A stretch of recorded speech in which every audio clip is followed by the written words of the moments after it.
인간적인 마음으로 하나님께서 유대인들은 좀 특별한 취급을 해 주셔야 하지 않을까, 그런 생각을 참 삶이 깊어져 갈수록 하게 됩니다. 정말 유대인들은 역사 속에서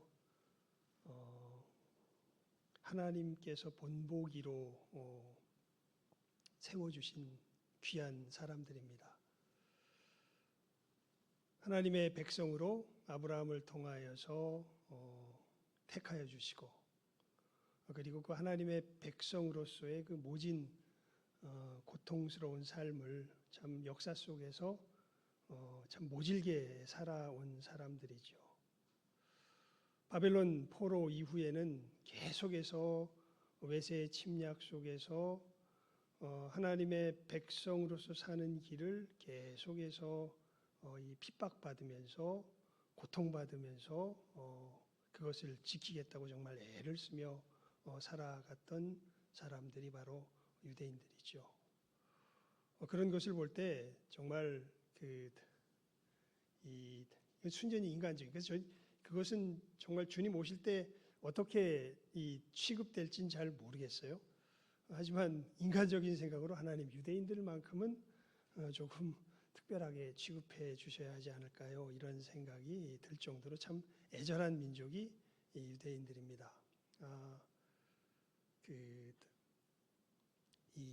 예전에 그 엔테고니스트라고 그러니까 이스라엘에서 만든 그 마사다 전투를 이끌었던 그 지도자의 일생을 그리한, 지도자가 이제 어떻게 마사다 전투를 통하여서 로마에게 항전했는지에 대한 그 상황을 다큐멘터리 비슷하게 영화로서 이제 만들었던 그러한 그 드라마가 있습니다. 그것을 이렇게 바라보면요, 정말 유대인들이 자기들의 하나님의 백성으로서의 정체성을 지키기 위해서 어떻게 처절하게 로마의 압제에 항쟁하는가라는 것을 이제 잘 보여주고 있고요. 정말 자기들의 목숨을 아끼지 않고서 하나님의 백성됨을 포기하지 않는 참 놀라운 뭐라 그럴까요? 불굴의 정신이라 그럴까요? 그런 것들을 유대인들이 보여주는 것을 볼 때 정말 하나님의 백성으로서의 자부심이 대단하구나라는 것을 다시 한번 느낄 수 있었습니다. 그런데 오늘 말씀은 그런 유대인들의 모습에서 굉장히 서글픈 현실이 나타나는 말씀입니다. 그렇게 외세가 압제하면서 유대를 괴롭힐 때는 자기들의 목숨을 아끼지 않고 하나님의 백성됨을 증거하며 항전하는 그 유대인들이 정작 성전 안에서 벌어지는 일이 오늘 말씀에 나와 있는 건데요. 이렇게 표현되어 있죠. 유대인의 유월절이 가까운지라 예수께서 예루살렘으로 올라가셨더니, 특별히 유월절에는 이 당시에는 세계 각지에 흩어져 있던 유대인들이 성지순례로서, 이스라엘 백성들은 원래 하나님께서 구약시대 때 보면은 3대 절기에 꼭 하나님 앞에 나와서 자기의 모습을 보여라 라고 명령을 하시잖아요. 그런데 이제 포로가 된 다음에 세계 각국에 흩어져 있는 동안에는 유대인들이 이제 뭐 1년에 3번 3대 절기에 오기는커녕 평생에 한 번 오기도 쉽지 않은 것이 이 흩어져 있는 유대인들의 모습이라, 이 사람들의 평생의 소원이 예루살렘 성전에 가서 하나님 앞에 제사 드리는 것이 평생의 소원이 됐던 시절입니다. 그래서 수많은 디아스포라라 그러죠. 흩어져 있던 유대인들이 특별히 이런 유월절 같은 경우에는 더 많이 이제 하나님께 예배하기 위해서, 하나님 앞에 자기의 모습을 보이기 위해서 예루살렘으로 올라오죠. 그렇게 올라왔을 때 성전 안에서 어떤 일이 벌어지냐 하면, 소와 양과 비둘기 파는 사람들과 돈 바꾸는 사람들이 앉아 있습니다. 그러니까 멀리서 이 하나님께 제사하러 오는 사람들인지라 제사를 드리려면 제물이 필요하죠. 제물이 필요한데 그것을 갖다가 자기가 있던 나라에서 가지고 오는 것은 불가능합니다. 왜냐하면 제물은 흠 없는 제물이어야 하고요. 그 제물들은 제사장의 허가를 받아야, 이것은 흠이 없다고 제사장들의 인정을 받아야 하나님 앞에 제사로 드릴 수가 있습니다. 그래서 멀리서 왔던 하나님의 백성 이스라엘 사람들이, 유대인들이 자기가 직접 이 양이나 제물을 가지고 오진 못하고요. 유대 제사장들이 이렇게 인정하여 준 그 제물 파는 곳에서 이제 제물을 사서 하나님 앞에 제사 드리는 그러한 일들이 유대 속의 관행으로 이제 자리 잡게 되어지죠. 또한 이러한 관행 속에서 또 유대 나라 사람이 이 이방 족속들이, 제국들이 다스리기가 너무 힘들어서 도무지 다스릴 방도가 없는데, 이들을 다스리는 유일한 길이 제사장들을 통하여서 다스리면 말을 듣습니다. 그래가지고 사실은 500년이 넘는 세월 동안 이제 이 대제사장들은 이 쉽게 말하면 제국의 권력의 수단이 되어서, 앞제비가 되어서 유대 나라를 다스리는 그 권력의 맛을 보며 자기들의 삶을 살아가고, 또 이 멀리서 하나님을 예배하러 온 그 사람들이 이 제사 드리려고 할 때 그 제물들을 갖다가 이제 장사하는 그러한, 어떻게 보면은 카르텔이라 그럴까요? 이런 이 결속 관계들이 사실은 아주 뿌리 깊게 맺어져 있어서 어떻게 보면 제사장들이 아마 처음에 그런 것을 뜻하지는 않았을 것 같습니다. 그렇지만 세월이 지나가면서 이제는 오늘 예수님께서 말씀하시는 것처럼 정말 우리 16절 말씀에 보면 예수님께서 지금 이 제사장 예루살렘 성전에서 벌어지는 일들에 대해서 이렇게 한마디로 요약해서 말씀하여 주시죠. 이것을 여기서 가져가라. 내 아버지의 집으로 장사하는 집을 만들지 말라 하시니. 그러니까 여러분, 유대인들이 얼마나 하나님을 열심히 잘 섬기려고 합니까? 정말 자기들의 목숨을 내어주기까지 하면서 마사다 전투나 이런 것들을 보게 되면은 하나님에 대한 자기 백성의 정체성을 그대로 드러내려고 하는데, 정작 하나님을 참되게 예배하는 그 가장 현실적인 상황에 닥쳐서는 이것이 하나님을 예배하는 예배자로서의 성전의 모습이 아니라 사실은 자기들의 입속을 챙기게 되는 장사하는 집으로서의 성전 외에는 만들어내지 못하는 그러한 모습이 바로 오늘 말씀에 나와 있는 유대인들의 모습입니다. 그러니까 이게 제가 왜 아까 유대인들 상 주시면 참 좋겠다고 이야기했냐 하면, 여러분, 어느 누가 이 유대인들보다 더 하나님을 열심으로 역사 속에서 섬기려고 했던 사람들이 있었을까요? 아마 저는 이 말씀을 보면서요, 이들이야말로 정말 사람이 할 수 있는 최선의 노력을 한 그 끝의 모습이 아닌가 싶습니다. 몸부림을 치며 하나님을 섬기려고 했던 사람들이죠. 그런데 아무리 몸부림을 치고 쳐도 외세가 압제할 때는 자기의 목숨을 버릴 수 있을지는 몰라도요, 현실의 삶 속에서 자기의 권력과 자기의 이속이 개입되는 그 삶이 결부가 되기 시작하면 대제사장이라 할지라도 하나님의 집을 뭐하는 집으로, 오늘 예수님 말씀 뭐하는 집으로? 장사하는 집으로 만들지 않을 수 없었던 거죠. 그러니까 이 나쁜 놈들 이렇게 이야기할 수 있는 성격의 것이 아닙니다. 정말 이 말씀을 보면요, 정말 우리가 하나님 앞에서 정말 최선을 다한 모습이 이 모습으로 보여요. 누가 이 사람들보다 더 하나님을 향하여 열심을 가지고 하나님을 섬길 수 있겠습니까? 사도 바울도 인정했잖아요. 저희들이 하나님께 대한 열심은 있으나 하나님께 대한 뭐가 없다? 지식이 없다 그랬잖아요.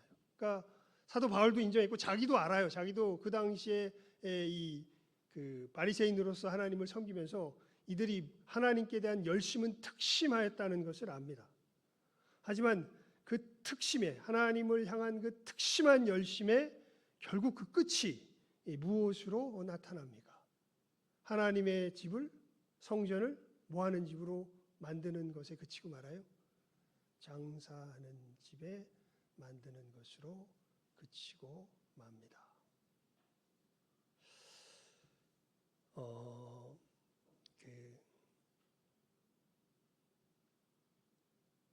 톨스토이가 지은 소설 중에 사랑이 있는 곳에 신이 있다라고 하는 그 단편 소설이 있습니다. 거기에 보면 정말 정직한 구두 수선공이 있는데요. 이 구두 수선공이 열심히 소련에서 정직하다는 건 굉장한 참 드문 일인데 정직하게 장사를 하면서 가정을 이루고 정말 자기의 가게를 이제 이룰 만큼 이제 성장하여서 가게를 이룰 때쯤 돼서 이 사람이 아내를 잃습니다. 그리고 자기 아들이 이제 있어서 그 아들 데리고서 이제 겨우 가게를 내서 구두 수선을 하면서 살아가다가 구두를 만들면서 살아가다가 결국에는 아들까지 잃게 되죠. 그렇게 되면서 인생을 비관하며 교회에 나가지 않게 됩니다. 그렇게 돼서 하나님을 원망하며 살아가는 중에 마침 그 동네에 같이 살던 이웃 사람 중에 하나가 수도사가 되어가지고 먼 곳에 갔다가 돌아와서 이 사람하고 친분이 있어서 이 사람 집에 가서 이 사람의 사정을 듣는데 이 구두수선공이 자기의 아픈 속사정을 그 수도사에게 이야기하면서 한탄을 합니다. 하나님께서 왜 나는 안 데려가시느냐고, 나도 데려가시면 좋겠다고 그러면서 술에 쩔어서 이제는 교회도 나가지 아니하면서 그렇게 살아가는 자기의 모습을 그 사람 앞에 그대로 드러내며 하소연할 때 그 사람이 충고하지요. 너는 요때까지 너의 행복을 위해서 살아왔는데 사람은 자기의 행복을 위해서 살아가는 존재가 아니다. 사람은 하나님의 뜻을 따라 살아가는 존재다. 네가 살아가는 방향을 바꿔야 된다라는 이야기를 거기서 합니다. 제가 왜 이야기를 하냐면 여러분, 사람이 사람의 행복을 위해서 살아가려고 하는 마음을 막을 수가 있겠습니까? 그러니까 뭔가 큰 일이 걸려가지고 하나님을 인정하는 일들은 유대인들도 잘했던 것 같아요. 그런데 진짜 삶의 현실적인 상황 속에서 정말 나의 행복이 아니라 하나님의 영광을 위하여서 살아가는 삶을 살아야 하는 그 현실 앞에 부딪히면 그것을 살아갈 수 있는 힘이 아예 없는 것을 오늘 말씀해 보면 이 하나님의 전을 지키는 대제사장들, 이 사람들이 결국은 하나님을 500년 동안 나름 열심히 섬긴다고 섬겨온 결과가 하나님의 집을 결국 무엇으로 만든 것으로 나타나고 말아요? 장사하는 집으로 만든 것으로 나타나고 맙니다. 그러니까 이게 우리 사람들의 모습이죠. 여러분, 우리가 우리의 삶이 왜 불행한가? 성경이 우리들에게 가르쳐 주는 것은 너무나 명백합니다. 사람은요, 행복을 위해서 지음받은 것이 아니라 의를 행하도록 지음받았습니다.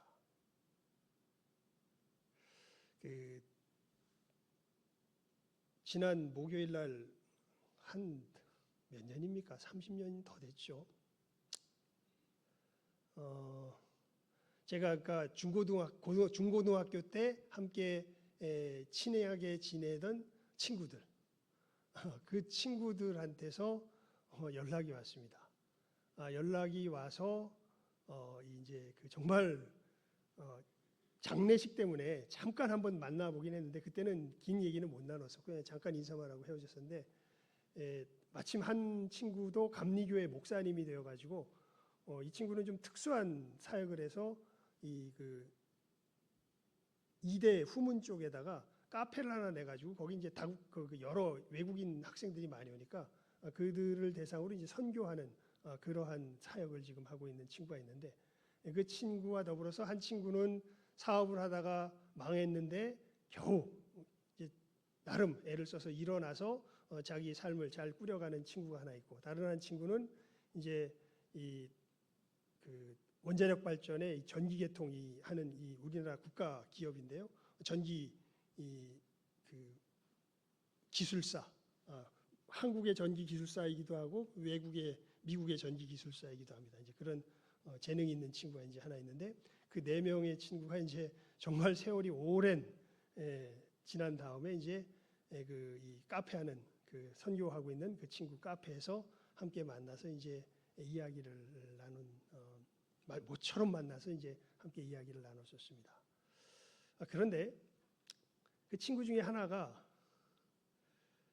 이 자기 형하고 관계가 정말 안 좋아요. 그것을 자기 속에서 그렇게 토로를 합니다.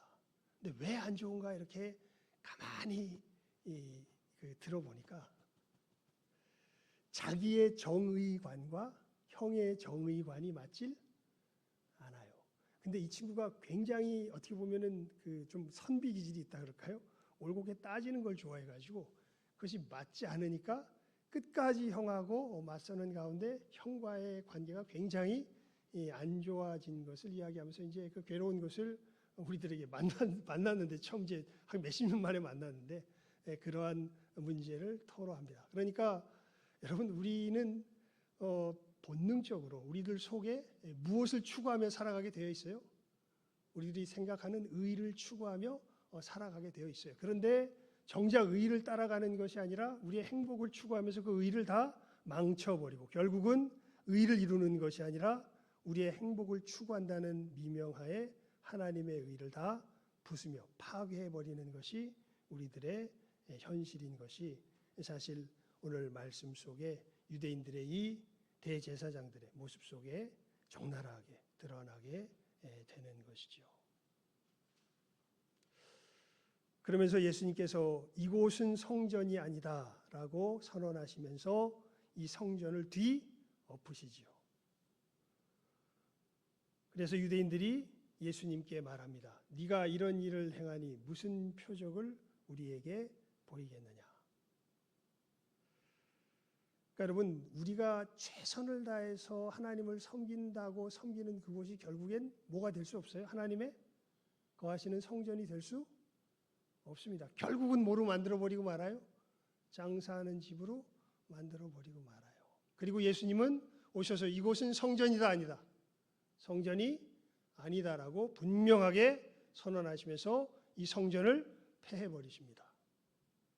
야, 우리가 할 수 있는 최선은 이것이었는데, 그래서 겨우 지은 것이 이것인데 그러면 너는 무슨 표적을 우리에게 보일 거냐라고 유대인들이 이야기하죠.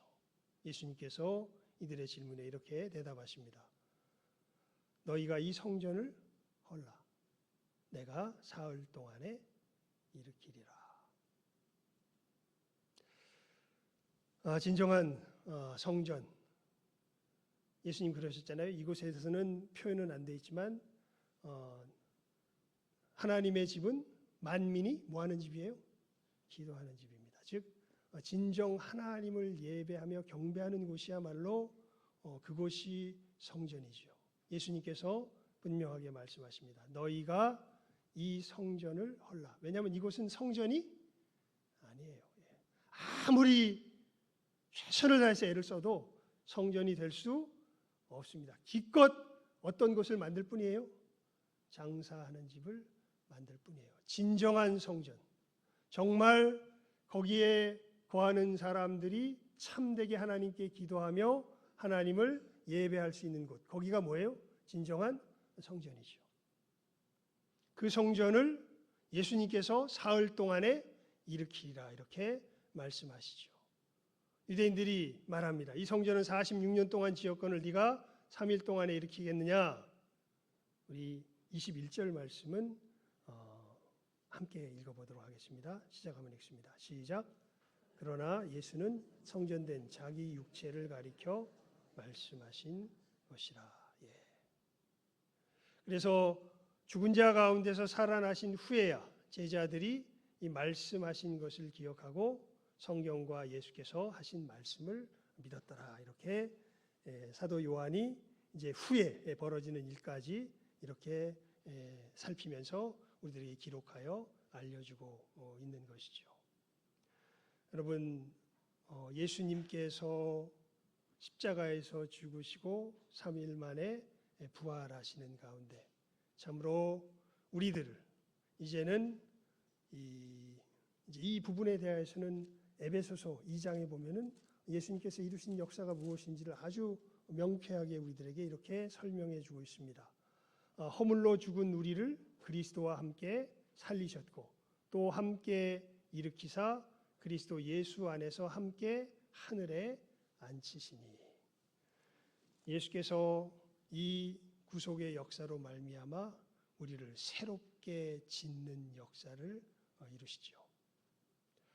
도무지 우리 마음으로 하나님을 섬길 수가 사실은 없었는데 그것을 여실하게 보여주는 상황이 오늘 말씀의 상황이죠. 정말 사람들 중에서 가장 하나님께 열심을 내어서 하나님을 섬기겠다고 최고의 노력을 기울였던 그 유대인들 중에서도 대제사장들 또 바리새인들, 결국 이 사람들이 할 수 있었던 최선이 결국에는 아버지의 집을 장사하는 집으로 만드는 것밖에는 될 수가 없었는데 예수님께서 참으로 이 모든 것을 극복하시고 스스로 우리를 받으시며 십자가의 죽으심과 부활하심을 통하여서 우리들을 새로운 피조물로 만드셔서 그래서 우리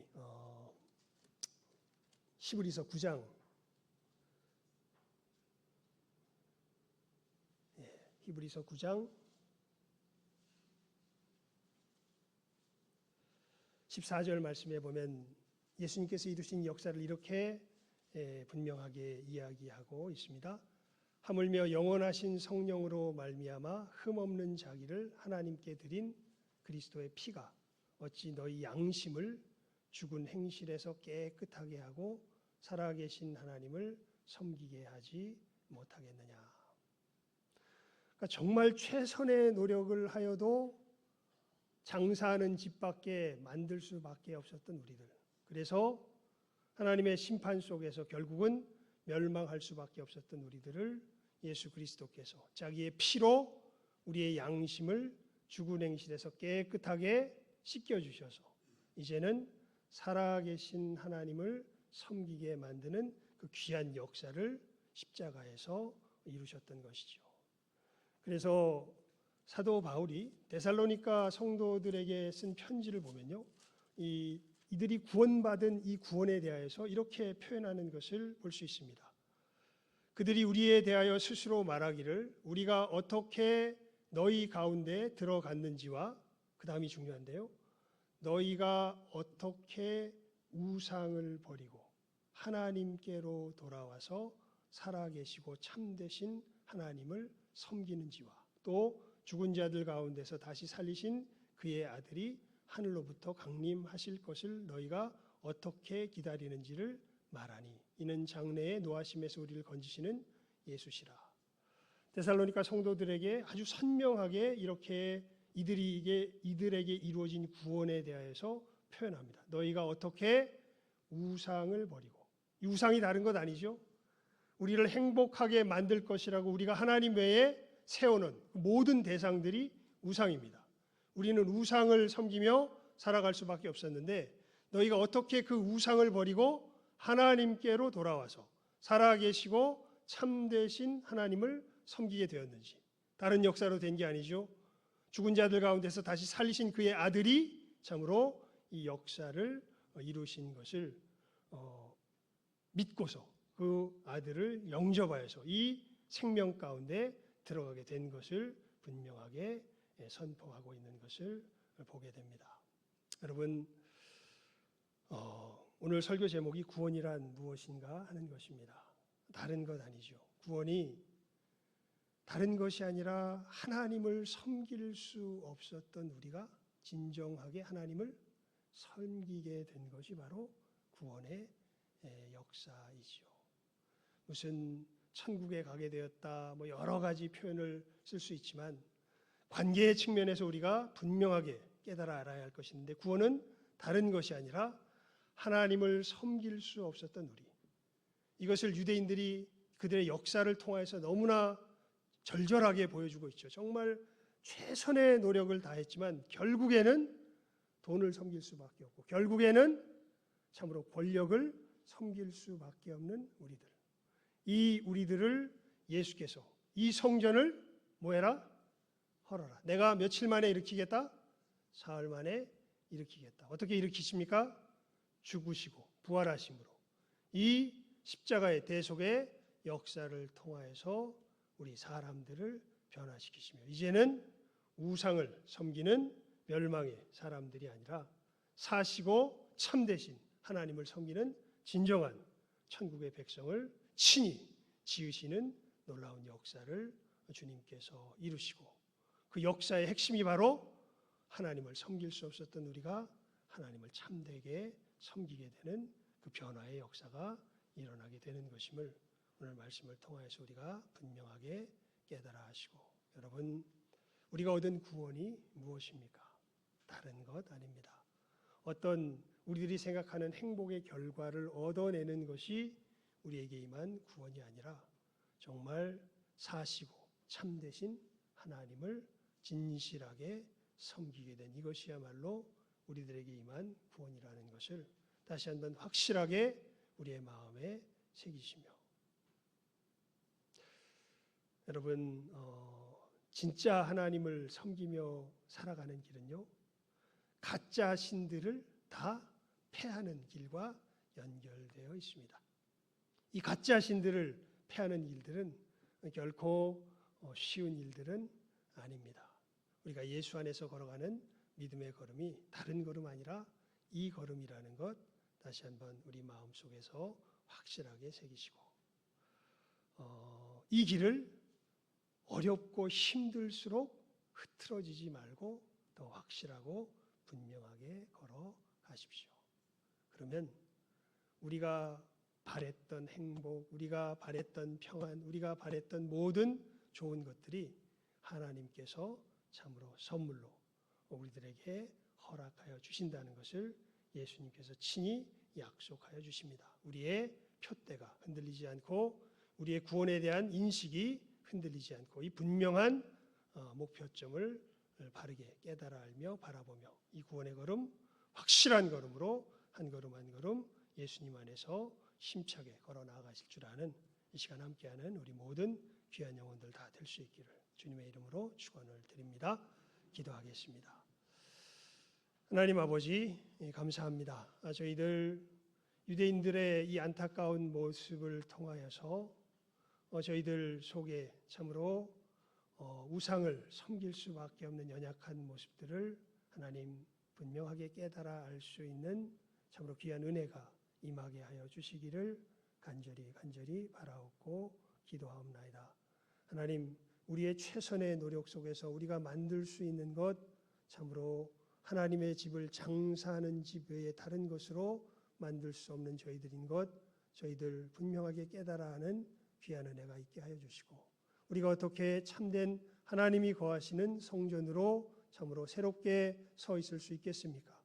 예수께서 말씀하십니다. 이 성전을 헐라 내가 사흘 안에 일으키리라 말씀하신 이 말씀, 십자가에서 이루시고 이 역사를 우리의 영혼 가운데 주님께서 이루셨음을 분명하게 확실하게 믿는 귀한 믿음의 형제와 자매들 우리 모두가 되게 하여 주시옵시며, 주님의 보혈의 은혜를 힘입어서 저희들 이제는 허망한 길 걸어가는 것 아니라 참으로 내가 만들어낸 행복과 내가 만들어낸 신을 섬기며 걸어가는 허망한 길 걸어가는 것 아니라 주님께서 우리에게 계시하여 주신 참되고 사신 하나님을 바르게 섬기며 믿음에 나아갈 줄 아는 참된 구원의 걸음을 힘차게 걸어 나아갈 줄 아는 이 시간 함께하는 우리 모든 귀한 영혼들 다 될 수 있도록 주님 은혜 베풀어 주시기를 간절히 바라옵고 소원하옵고 축복하오며 모든 것 예수님의 이름으로 기도드리옵나이다. 아멘. 예, 우리 예배 후에 우리 3시